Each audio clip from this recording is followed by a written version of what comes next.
In accordance with the customs of this university, I open the ceremony with the following words. Spiritus Sancti Gratia illuminet sensus et corda nostra. Please take your seat.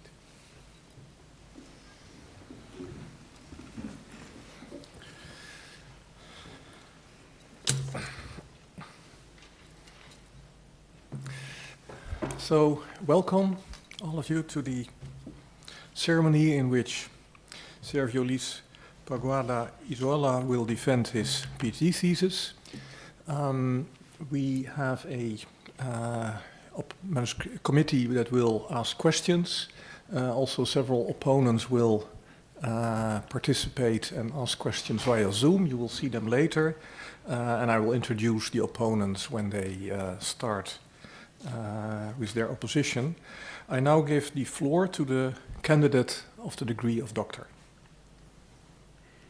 With the permission of the doctorate board, and in order to obtain the degree of doctor from Radboud University Nijmegen, I would like to defend in public my dissertation entitled Deep Learning Assisted Side-Channel Evaluation, becoming friend of a misunderstood monster. Before going into the details about the contribution of this thesis, I would like to introduce some concepts for us to have a better idea what's the contribution are about. The first concept will be side channel and side channel information. Side channels are interfaces that can communicate the state of the device at any moment. Side channel are interfaces different from another interface we have heard before, like USB interface, Wi-Fi interface, or Bluetooth interface. It's because side channels were not meant to be part of the device at the first place, but due to the material used in the fabrication of these devices, they can manifest. To have a better idea, let's use this example where we have our phone in our pocket. And suddenly we start feeling like our phone is warming up. His temperature is increasing. And so we take out the phone and we see what's going on, and we realize the phone was playing a video the whole time. Maybe because we forget to stop the video. And that's why his temperature was changing. In this example, the case of the cell phone is the side channel. And the temperature that emanates from that case is the side channel information. If we move this to a more sophisticated scenario where we have a device that can measure these changes in temperature, we can realize what the mobile phone is processing. And I'm not talking about which video about kitties is processing. I'm talking about something more serious, like the password of the phone. So if I have the password of your phone, I can go into your phone. And now someone can say, well, I'm not holding any important information in my phone, so it's not a big deal. It happens that this process can be applied to any device in the real world, from the CPU of a car until a smart lock. So if I have the password of a smart lock, I can go into that house. And who is interested to do this type of things? Well, a bad guy. A bad guy can perform something which is called a side-channel attack. Side-channel attack uses side-channel information, analyze it, and see if they can recover any important secret. So once the bad guy is with this important secret, he can use it for his own purpose. That's why it's important to evaluate these devices before they go into the market to guarantee that the security and the safety of the final users is not compromised. On one side, we have the bad guys, and the other side, we have the good guys, which do similar to the bad guys. They use several tools to analyze the side channel information and guarantee that it's protected. One of these tools they use, which is also the focus of this thesis, is the neural network. The neural network is considered one of the most powerful tools to analyze side channel information, but they also come with several drawbacks. Related to those drawbacks, we have two, which is they are difficult to train and also difficult to design. Design the proper neural network to evaluate side channel information is difficult. Related to these difficulties is the fact that the neural network can give us some false positive. To understand this, let's see this example where we decide to use a small neural network or even a large neural network. And in any case, we can obtain one of these two possible results. First, it leaks. That represents the device leaks information, so it has to be protected. But even we know we have to protect the device, we have some degree of uncertainty. But the real problem comes with the neural network say no leaks. Why? Because we don't know that the device no leaks because it's protected or because the neural network is not good enough to analyze this side channel information. So we need to design better ways to design this neural network to have a proper degree of certainty in the result it gives us. So have a picture of this. I would like you to see this neural network like this tiny creature that we do not exactly how it is. We need to understand this more creature, so we know how to train it, and we know that it's gonna give us better results if we train it properly. To see this problematic from another perspective, I would like you to see this example where we have this evaluator, which is in charge to evaluate this device.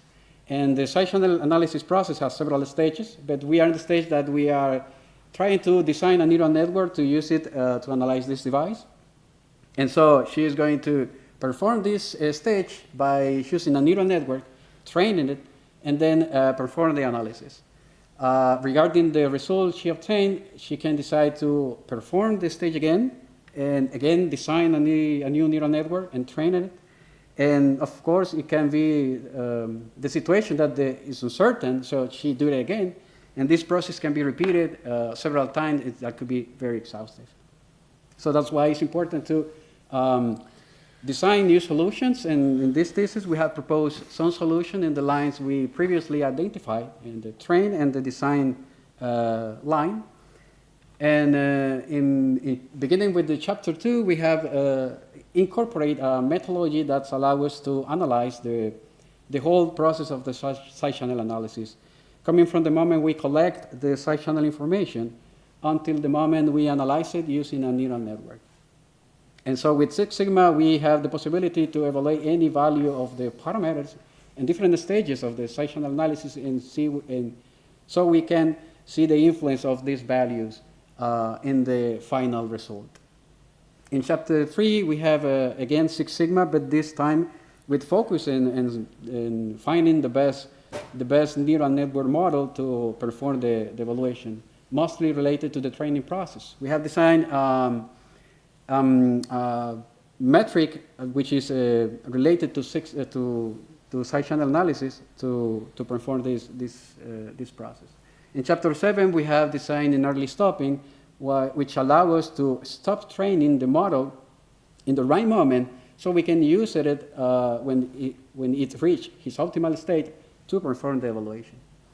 Coming through is the next line is the dilated convolution. Dilated convolution is inspired by the previous tools used in side channel analysis, which said that if we use scattered point of the leakage trace, we can avoid using too much noise. So if we use less noise to train the neural network, we can have better models at the end of the training process.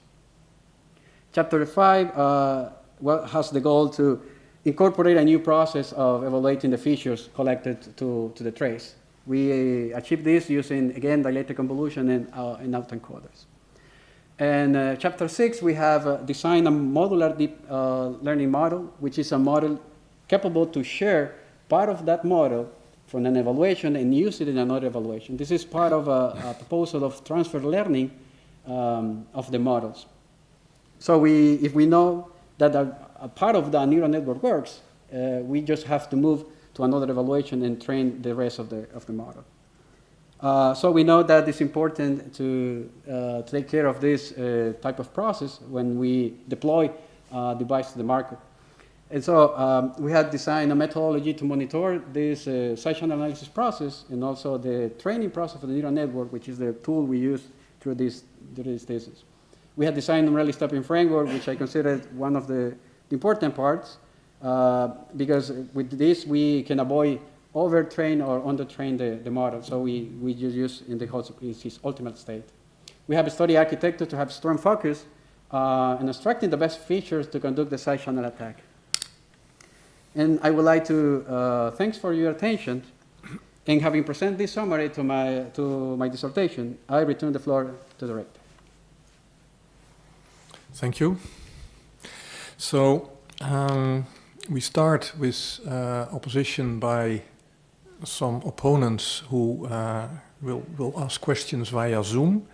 The tradition at Radboud University is that the order of opposition is determined by sort of the physical distance of the opponent from Nijmegen.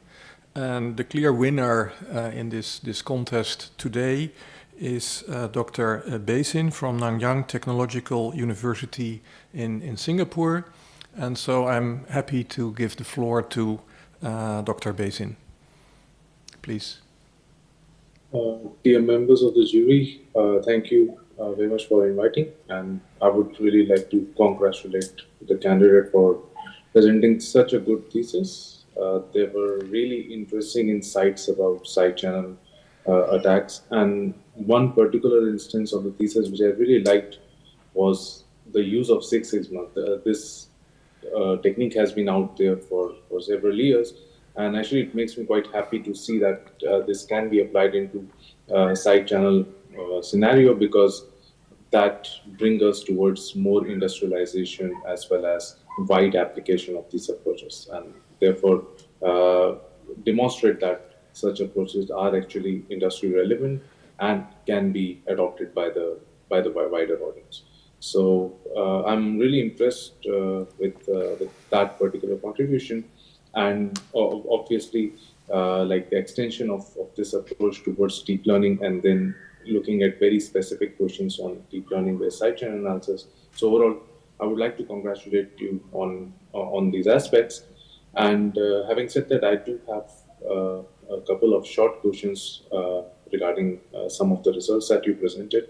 So I'll start with the first question, where you just mentioned about the chapter 3, like in your presentation, and you propose approaches to actually find the best neural network architecture. And so I would like if you can like detail like what would you consider best? Was it towards making a smaller network, a more efficient network, or let's say a more a network which is faster to attack, etc. And like how like the like approaching these goals are different from each other, like in terms of effort required from an evaluator. Dear opponent, thank you for your kind words. About the question for chapter 3, or specifically for this line of research, I consider that the best neural network for me was a model that allow us to evaluate with the less amount of traces. Of course, this is difficult to compare, because if we already have a model which is able to recognize the leak in any device with the amount of traces, we already know that is compromised. But to be more specific, what I wanted to do in this chapter was trying to integrate the metric we have for side channel analysis into the deep learning process, because using accuracy or other type of metric was not exactly the best metric to use, because they are incompatible. So with this chapter, the final chapter in this line was try to design a process that allow me to see how this guessing entropy, which is the metric we use, converge towards the amount of traces. And by establishing that goal, that metric, I can compare then several other models. So for me, it was a way to start a point where people can use, how people can use this metric to start comparing other models. Not exactly the architecture I use, because I focus strongly in convolutional neural network, but also with other type of architecture, because it's agnostic. This framework we design is not related to architecture that I use. So for me,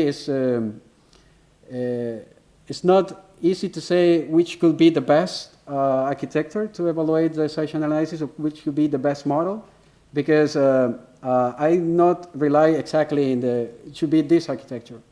I know this field is changing, and we are integrating more architectures into the side channel analysis evaluation. So I actually expect that other architecture that will come, and we will see better analysis with these models. Yeah. Thank you. Also, like moving towards chapter 4 and also 5, like I really liked the use of dilated convolution, and I feel like this is a very interesting way of actually doing a feature selection as well as pre-processing.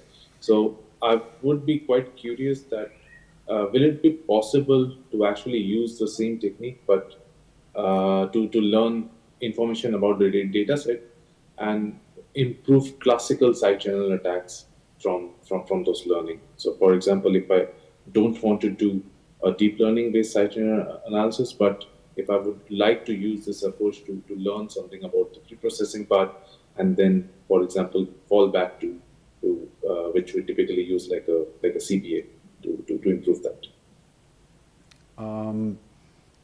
Well, I think these two chapters was the motivation. As I said, the motivation was these previous tools to emphasize how we collect these features, even inclusive in chapter 5, which I think is the most related to your question. In this part, I propose something a little bit disruptive, because they normally the contribution were like a single model and evaluate, and we can see the result by applying the guessing entropy. So I decided to cut the two parts the model, and previously evaluate the features we collect, and after that, you can use, as you say, you can use it for other type of tools, like template attacks, for example. Once you process or pre-process the side channel information with the autoencoder, in this case, you can use it another type of tool to evaluate or to perform your evaluation. So it's going to be an opportunity. For example, if we design another tool which is not based exactly in deep learning, so it can be applied to these features after the autoencoder. For example, EDAS, which is also a possible tool to evaluate the side channel information. Yes. Thank you. I would like to ask, do I have some more time? Yeah, there's time for a short question. For sure. All right. So just a quick one on the transfer learning. So typically we have seen transfer learning being applied on scenarios like different devices, different data sets, as well as like different side channel techniques. Which of these do you think is is the most difficult one in terms of training your network? Yes, about transfer learning, I have seen, as you said, these fine-tuning techniques when you already have a model and then train this model with other side channel information from another device. It's like this fine-tuning. This is, of course, I think it's a good practice, because you start from a point where the model has random weights initialized. And so I think it's difficult to achieve when you move to another architecture or probably another implementation as well, because what I have seen with this side channel information is really chaotic, and even the small change in everything in the environment when you collect the traces affect the process of a classification, a good classification. So that's why I propose this method where just part of the model is transferred, which is the part of you perform the classification. But the filter part, it has to be trained again, just to try to achieve what the classification is expecting. unfortunately, I didn't try in environment that more tough environment. I meant I tried with the same implementation, with the same architecture, but not with the same implementation. So I wanted to try this approach where we have more changes in the traces. Yes. Okay. Thank you again for your presentations and also the questions. And I would like to wish you all the best for the Okay. Thank you. thesis. I now give the floor to Professor Dubrova from KTH in Sweden. Thank you. Dear candidate, I would like to start with congratulating you on writing such a nice thesis. You have a wonderful writing style, a part of substantial technical contribution. I also enjoyed the way you put it in. The beast and all these additional things was a funny thing to read. And also how you became friend with it was also a nice way of putting it in the title. So it's kind of, you have a talent as a good writer, I can say, apart from engineering talent. It's actually a rare combination. I would like to start my questions from asking you one sentence which caught my eye during your presentation, actually. You said that less noise during training implies better model at the end. Right? So let's say we extend it to the end. Would that mean if we train on noise-free traces, suppose we can get them noise-free, would you then expect to get the best model? Dear opponent, thank you for your kind words. About your question, this is a nice question. I will say no. I won't expect the best model if we don't have noise, because for me, noise is also important to have the possibility to classify the best features. What I mean is like the noise in this case is the salt. So we take all this salt and then we start seeing the feature we are actually collecting, because there is also a case where we have or overuse the best feature. We are also came with noise. This is also a thing in chapter 7, I believe, where I propose some propositions. It's related to if we use too much noise or we overuse features, we are going to have a bad training as well. Yeah. So to answer your question directly, is I don't expect to have the best model if we don't have noise. Yes, I agree with that statement. And what kind of noises are we talking about right now? Could you try to group different type of noises which you encounter during side channel analysis? When you say noise, that's what I would like to dig in a little bit. Where do we get noise from when we measure side channel signals? Oh, well, there is several sources of noises. Even when the temperature of the device is different, is changing. When we are collecting traces, the temperature of the device is increasing or decreasing, probably because they are environment control. So all of these changes provoke noise. Also, we have noise from the electronic of the fabrication of the device, from the circuitry. We also have this source of noise, and of course from the instrumentation that we have. We can also have source of noise there. Yes. So the goal is try to distinguish the leak from all this noise and to be able to evaluate if that leak compromises the device. Because of course we have leak, but the point is try to figure out if this leak it doesn't leak any important secrets. All right, one more thing to slightly go in depth. Suppose you have two different physical instances of devices, identical chips, identical boards you are attacking. What about the differences between them, inter-device variability? What about that noise? Oh yes, definitely. There will be a difference, and that is possible to see when you perform portability. you can have the best train in one of those devices you said, and then when you move to the clone device, the performance of the neural network will be decreasing, definitely, because. And how can you fight this? I believe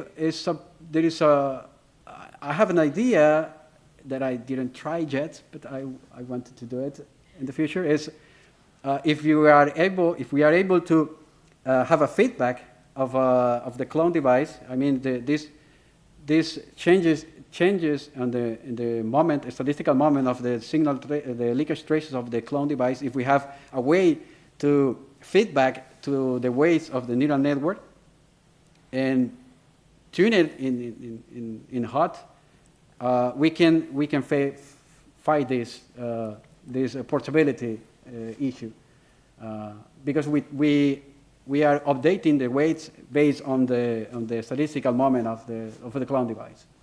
Yes, it's just an idea. I have seen some application. I didn't understand. At what time are you going to feedback? Because you may not have access to the device under attack during training, right? You would train on a profiling device in advance. Yes, but so what it is you would like to feedback and at what stage? I didn't understand. Well, if you will need some traces from the target device to. And if you don't have them.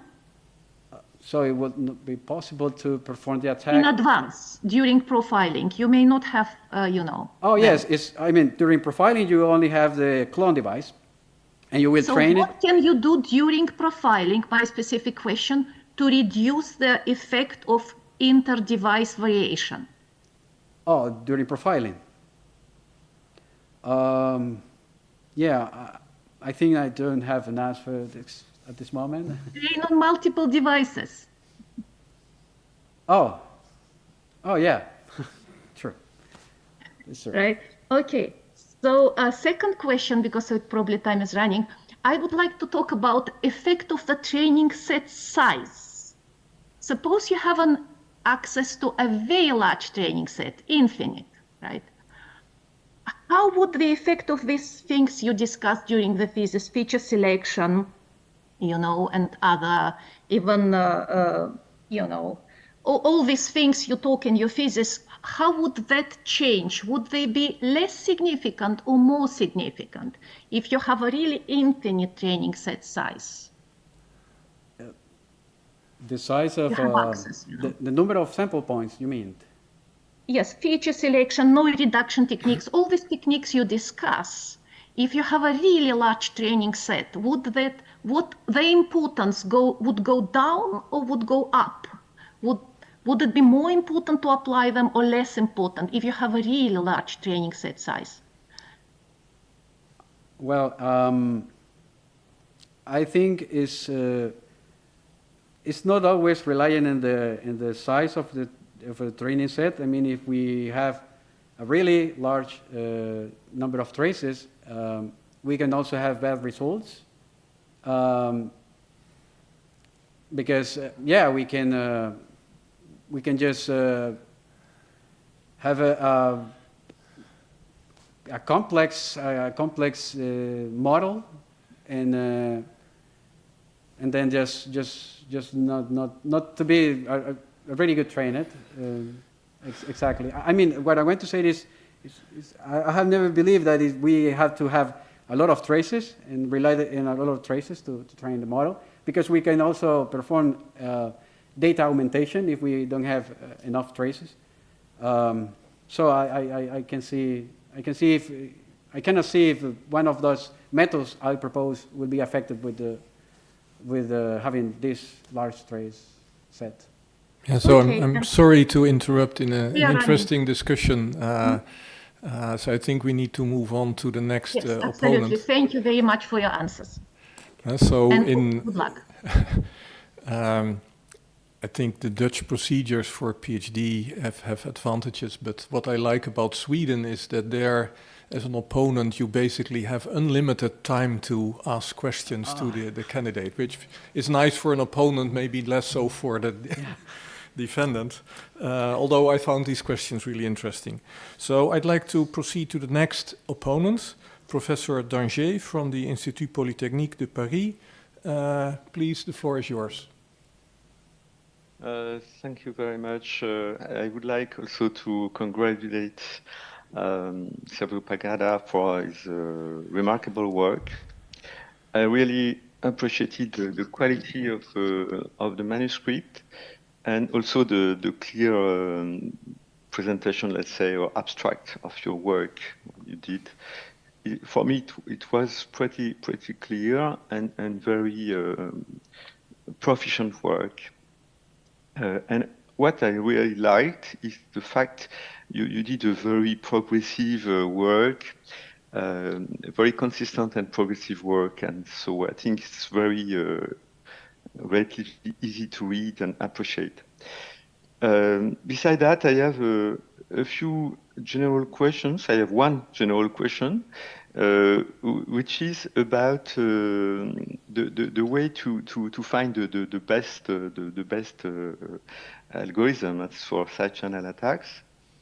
And especially, I would like to I would like you to do a recap, a synthesis about the choice of the metrics that you use to compare the different algorithms you studied.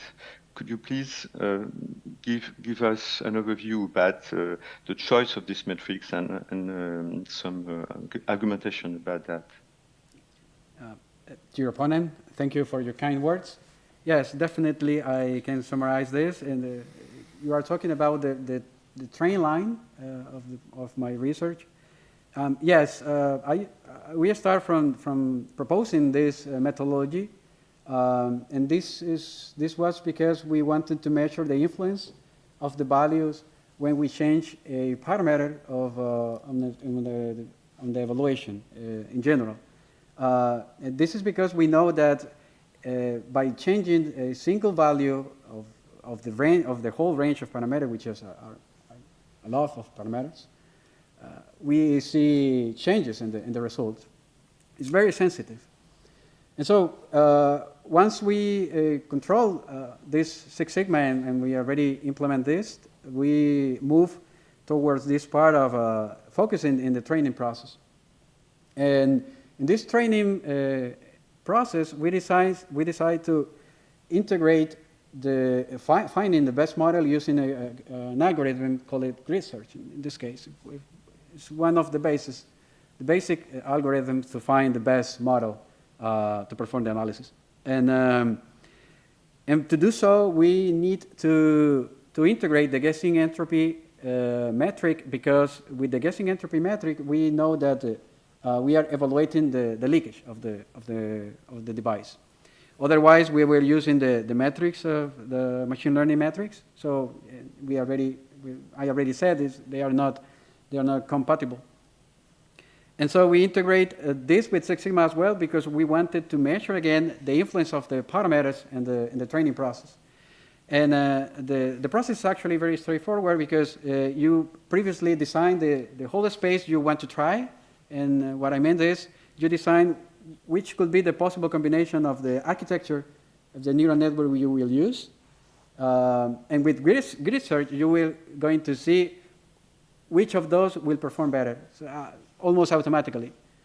And so you use this, but we identified some drawbacks with this implementation, so we improve it in the chapter 7 by introducing a better way to implement this guessing entropy in the training process, which is with this early stopping framework. We also, again, use it with a grid search, now compatible with this new approach. But also we introduce this metric to stop training the model using this new implementation of the guessing entropy in chapter 7. Yes. Okay, thank you very much for this synthesis. Yes, it's quite clear. Okay, I have a question about the impact also of the data set. I think you use only one data set, and I would like to know, in fact, if your method can can be used for, let's say, other types of data?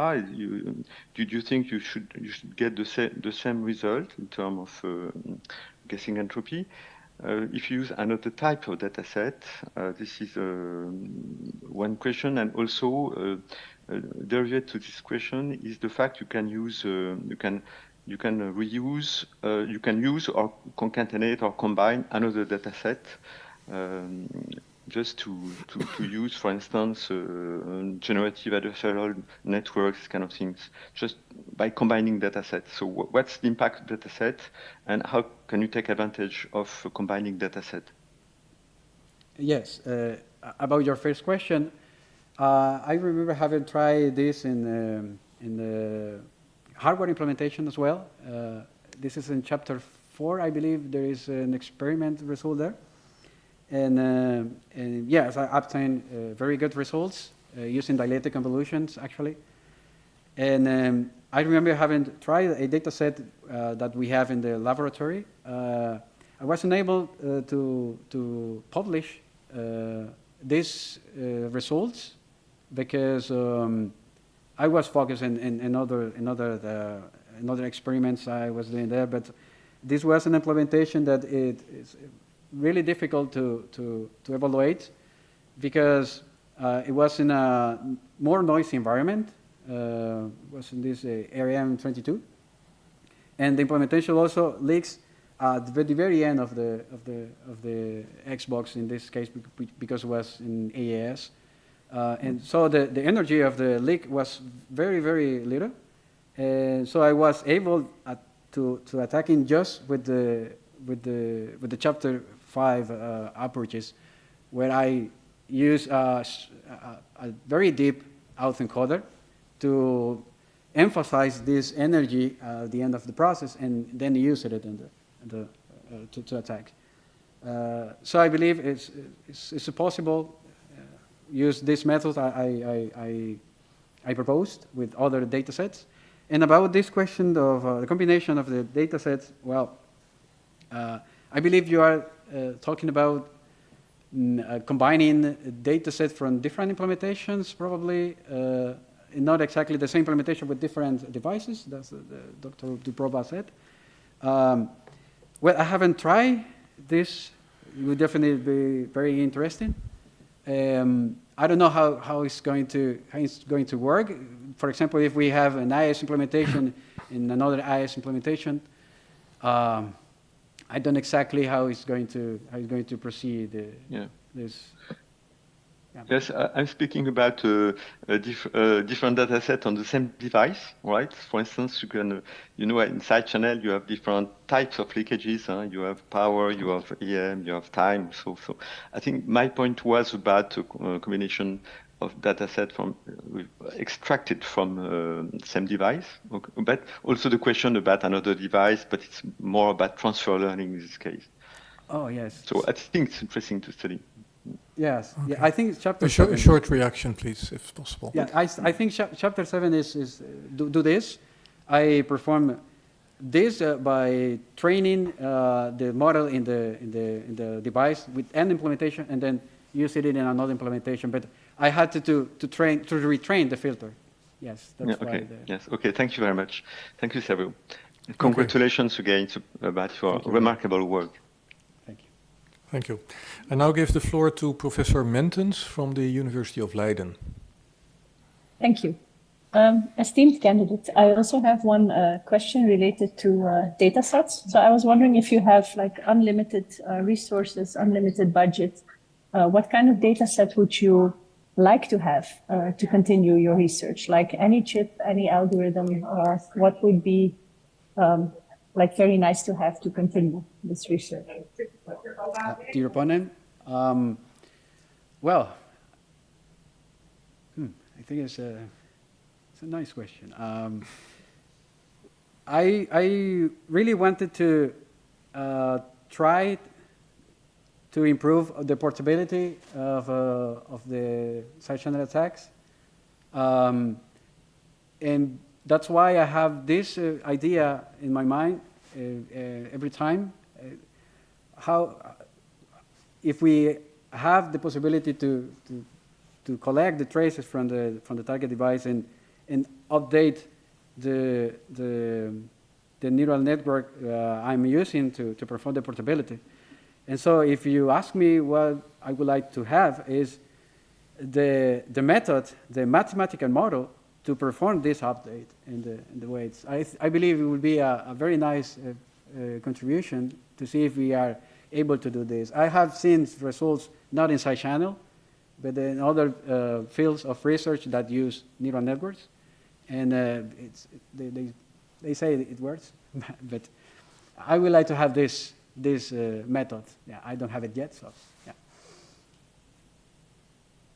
Okay, thank you. My next question is related to the comparison to related work. So sorry for the noise also. If you were asked to add more numbers to your thesis, like a more quantitative comparison to related work, what kind of metrics would you use and how would you compare more thoroughly to what is out there already? Yes. Well, I would like to have metrics about time because I also believe that it's possible to implement this algorithm in hardware accelerators like GPUs. So I really want to see how we can improve or reduce the time in the training and also in evaluating. So yeah, related to time, I wouldn't say that I would like to see shorter models or so, because I think we are missing a point if we just focus in advertising that this is the short model you will use to perform this, because I believe there is opportunities also in bigger models. I'm not saying that is also a solution because complex model will be also not so beneficial. But also I believe there could be opportunities using other type of architectures. So of course it will be difficult to compare other architecture with previous architecture just by not using more than the guessing entropy or numerical metrics. So that's why I think the time and also implementation on hardware accelerators and the guessing entropy would be the natural path to take for me. Okay, thank you. Do I have time for one more question? Sure. Yeah. So I was wondering, just out of curiosity, because you did your PhD while working at Ikerlan, how does this work fit into the long-term strategy of Ikerlan? Well, I believe in Ikerlan they are performing really good work in implementing this type of analysis for his clients. And so I think will be a good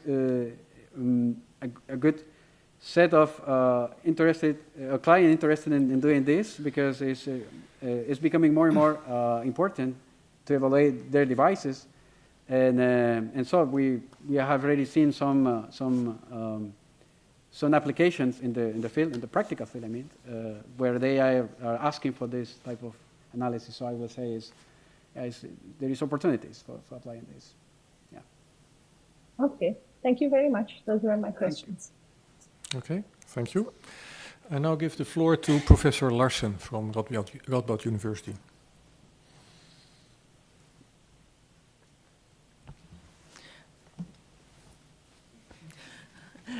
Dear candidate, I'd like to begin by complimenting you on your thesis.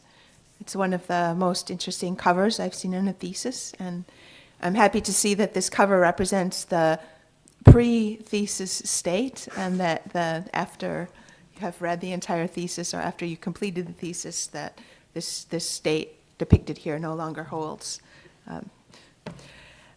That being said, let me get to my questions. So I think, as you know, my background is in general machine learning, and I'm not a side channel analysis expert, so please interpret my questions also in that light.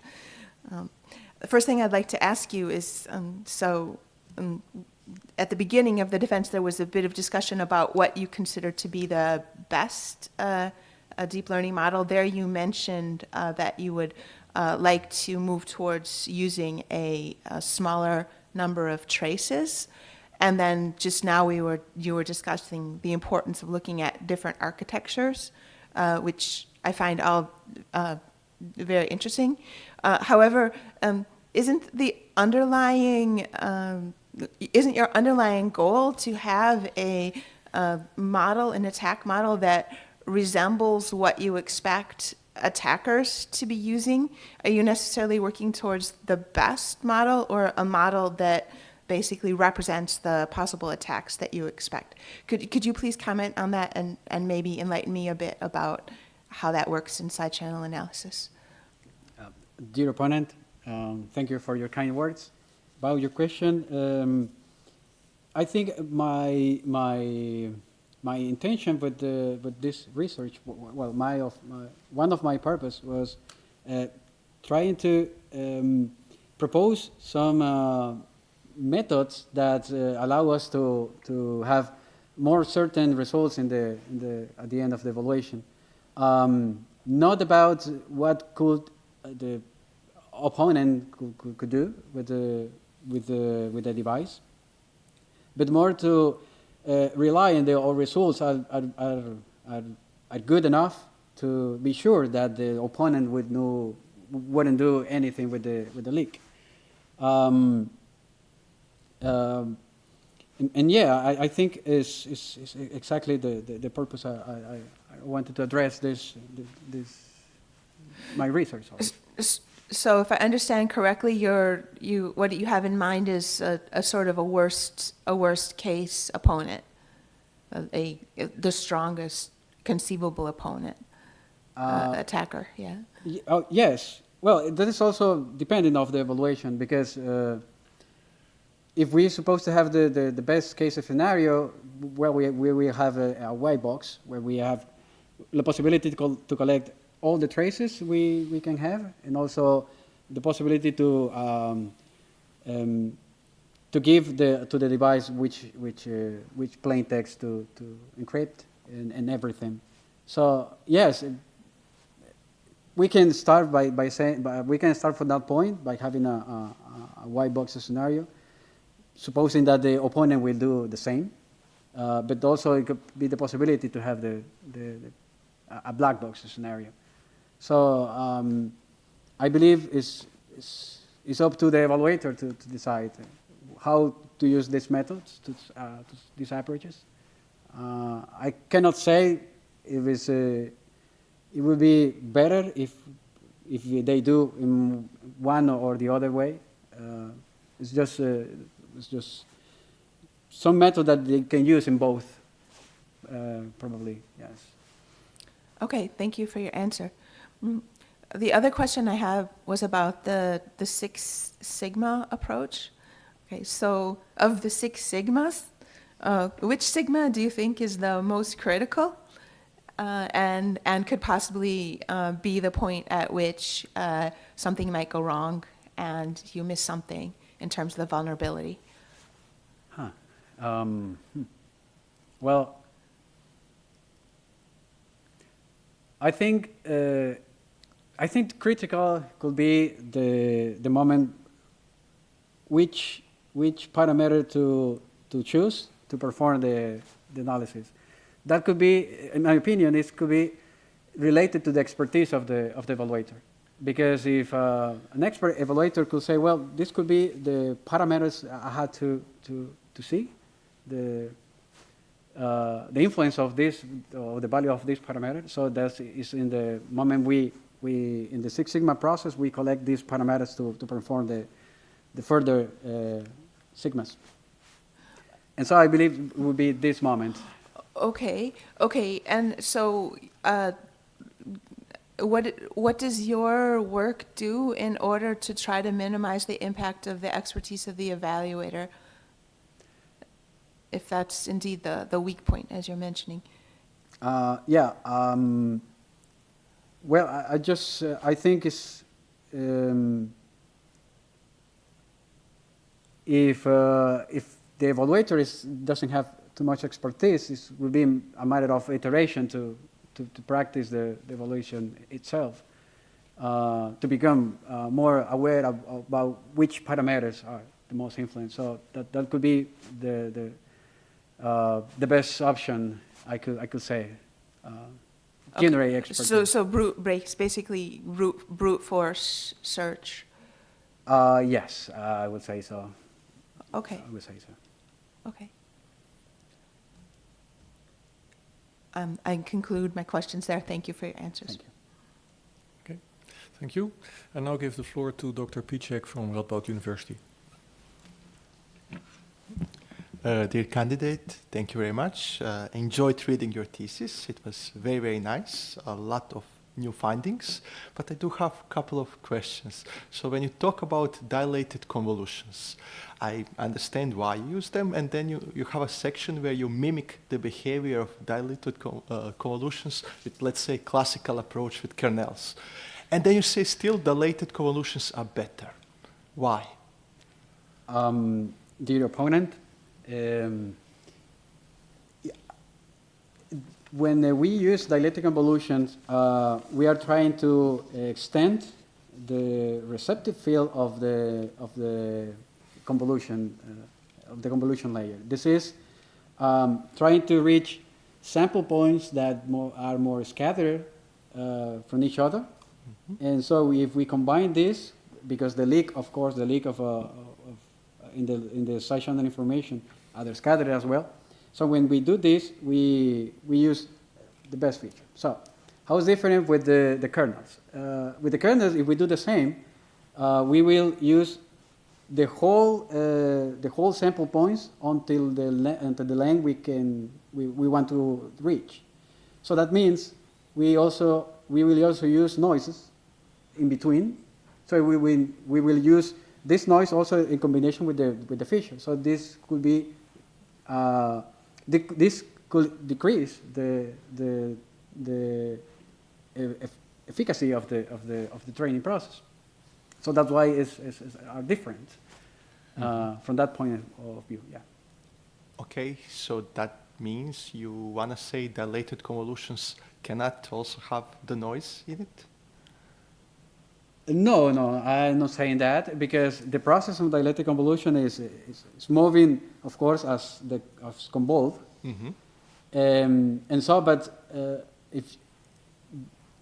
when you move, when you are performing the convolution, if you move, some of those features will be nullified. So we don't use these features as much as the kernel length we use. Okay, thank you.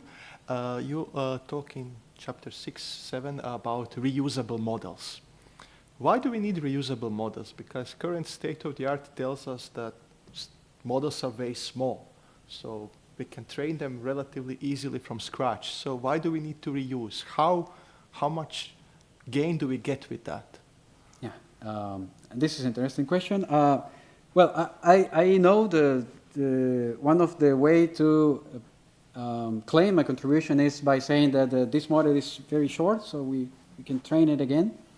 But as I said previously, I believe if we do that, we are missing some important aspects by exploring other type of architectures.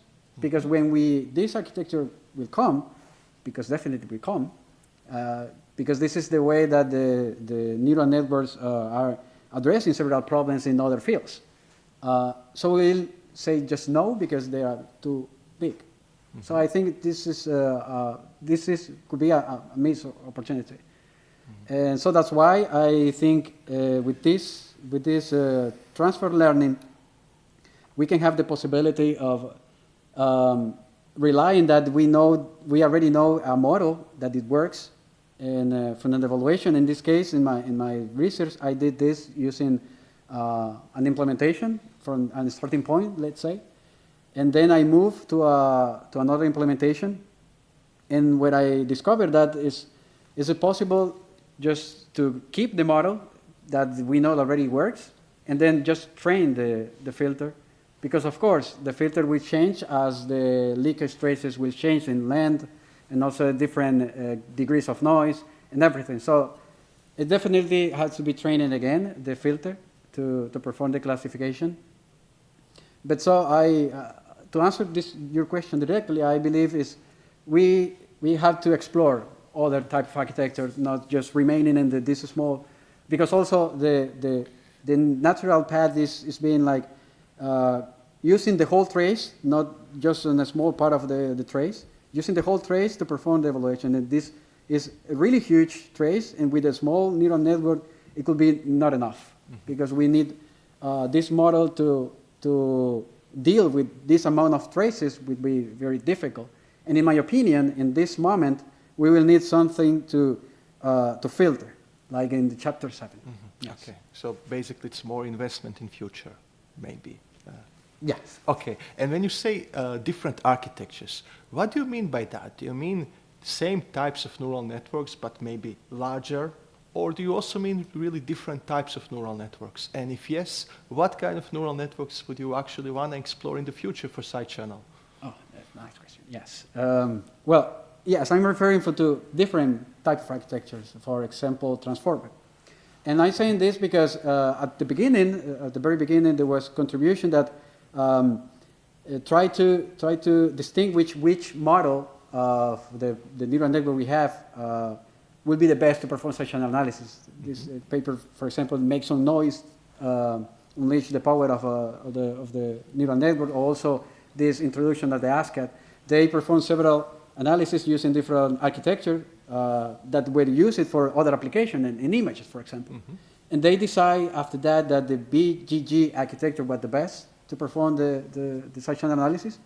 And since that, the people focused in the part of using convolutional neural network based on BGG, and several methodologies developed. And so that was like a starting point.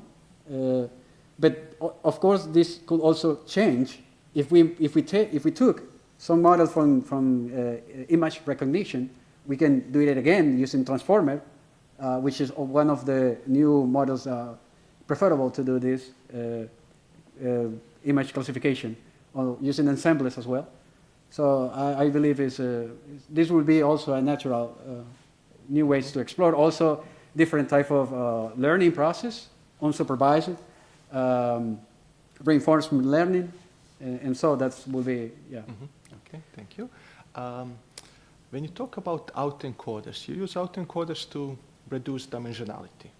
But what would be, in your opinion, the main disadvantage of autoencoders in dimensionality reduction? So what is maybe the weak point of autoencoders? One of the weak points of this is that the autoencoder tends to avoid using the actual features, just producing noise again. And so if we are creating latent space just with noise, we are just missing everything. That's why in the chapter 5 of my contributions, I propose to analyze the features that came out of the autoencoder to see if these features are the best feature to perform the evaluation. So yes, we have a weakness there. It could be fixed by using different type of architectures and autoencoders, like variational autoencoders. That's why in chapter 7 I propose this autoencoder that has a penalty based on the classifier we have.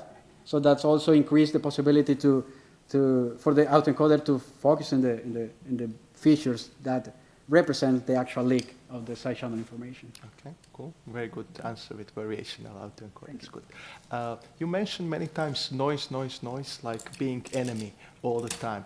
But can you think of any scenario where having some noise in training is actually good? And why would it be good actually to have noise in the training process?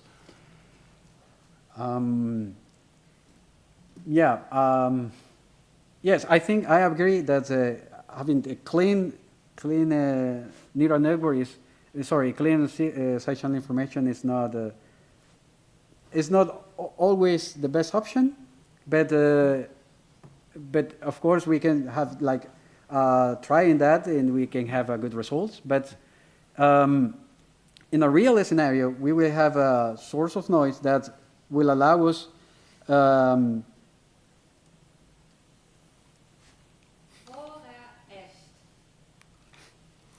The defense is hereby concluded, and I give the floor once again to the candidate. Having defended my dissertation to the best of my abilities, I would like to thank the rector, my supervisors and co-supervisors, as well as all of those who have honored this ceremony with their presence. Thank you. The doctoral examination board will now retreat for its deliberations.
On behalf of the Doctorate Board of Radboud University, Nijmegen, we have decided to award you the degree of doctor. I invite Professor Battina to discharge the task assigned to her.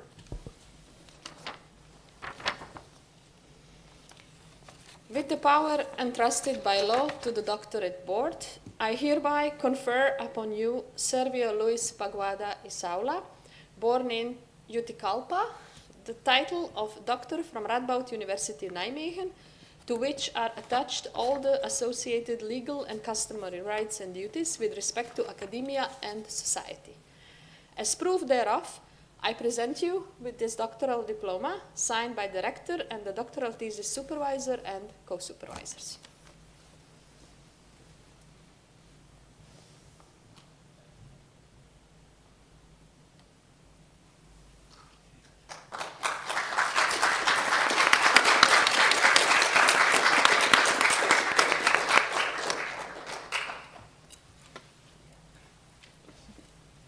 Please sit down.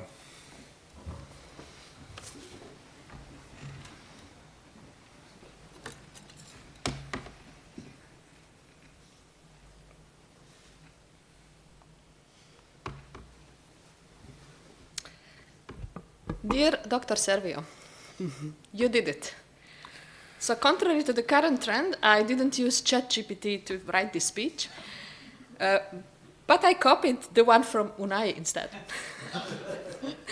No, well, not really. Yeah, although it's very similar, but that was my starting point, as some facts are common for the two of you. Like you started together and finished not too much apart, so yeah. As you both know, it all started in March 2019 with a mail from David. So it's great that all actors are here. So asking about possibilities to enroll some students from Ikkerland for our PhD program at Radboud as external PhD students.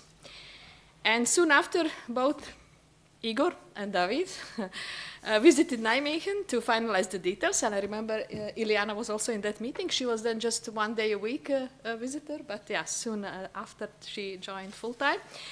And with this, like, PhD of you and Unai was about to start.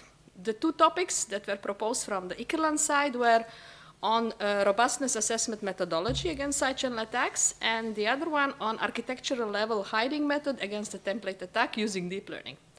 Wow. Anyway, those ideas were just meant to set the scene for your PhDs, and both of you were supposed to work on those topics, but in the end you divided that nicely, and each of you in the end had your own topic, right? So official enrollment was June 2019, and here you are defending just 4 years and a month after, which I must say is a rare achievement here. So yes, same goes for Unai, who defended after 3.5 years. So typically students use 4 years to finish the text, and then still goes, as you know, like up to 6 months or sometimes longer to have it all approved by our reading committee and then to present and so on. Anyway, back to those days. In June 2019, as a kickoff event for your PhD, you both attended our summer school in Croatia.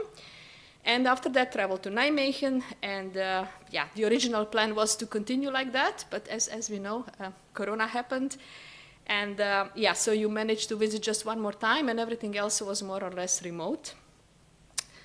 But nevertheless, we found, I think, yeah, the evidence is here, we found a good way to work together, mostly through mails and many online meetings, and that really worked out quite well. Your first paper together with Unai was this famous Six Sigma methodology. That was really tough fight to convince reviewers about the importance of.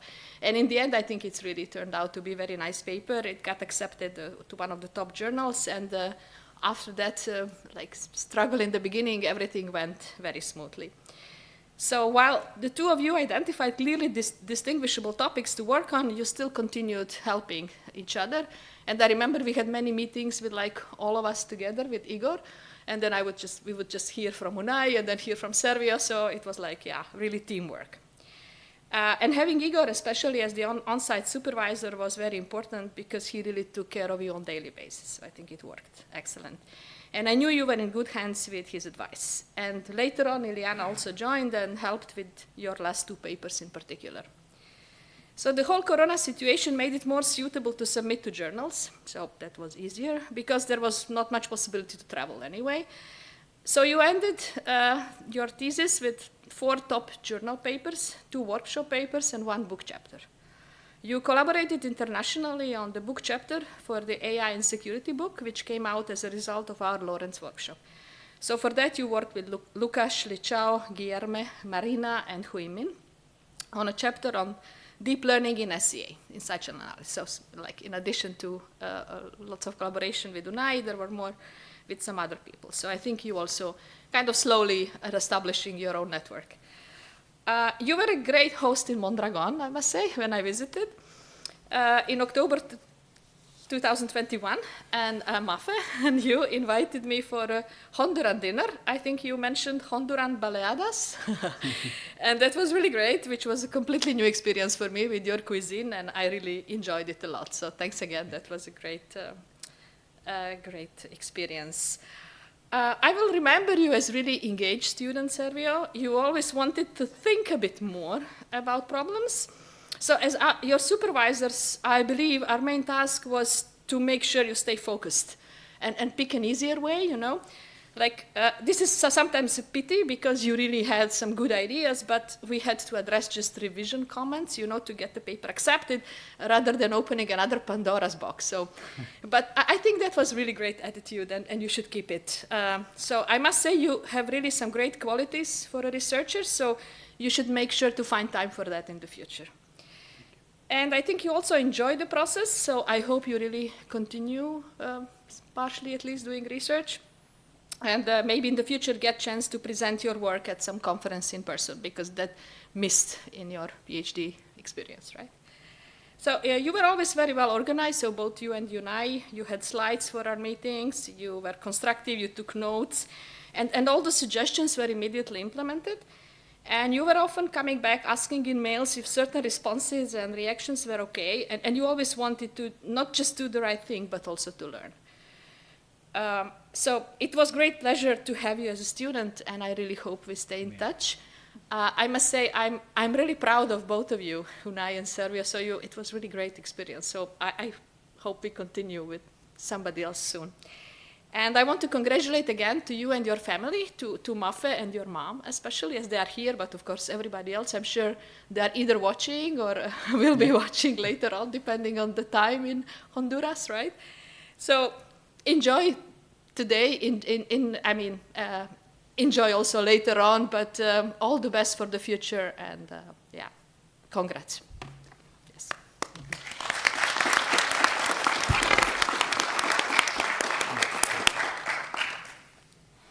So, dear Dr. Paguada Isaula, it's a great pleasure for me to also congratulate you on behalf of the doctorate board. I'd like to extend these congratulations to your family.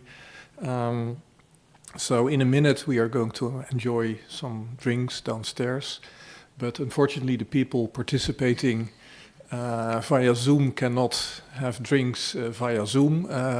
So maybe briefly I'd like to give the floor again to some of the opponents to also congratulate you. So maybe let's do it the same order, and let's start with Dr. Bezin.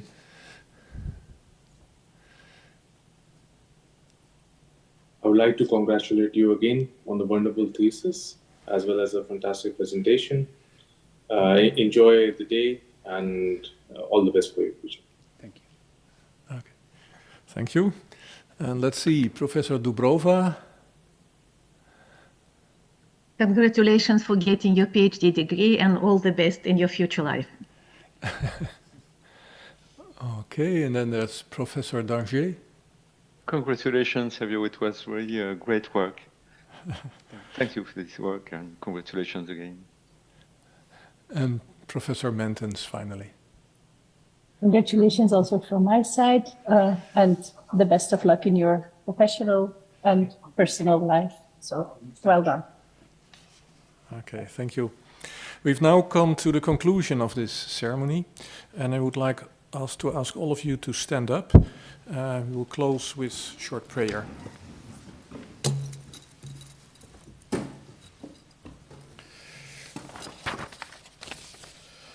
Gratias tibi agimus omnipotens Deus, pro omnibus beneficiis tuis, qui vivis et regnas per omnia saecula saeculorum. Amen.